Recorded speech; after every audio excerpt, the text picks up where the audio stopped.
Damdamin ko'y nasaktan ng malaman kung ika'y ito sa iyong pagmamahal para sa'kin.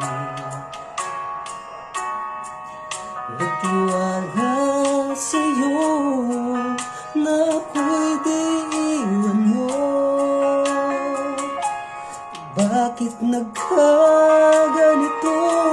Sa iba ko pa nalaman ng ika'y hirap at gusto mong mag-isa.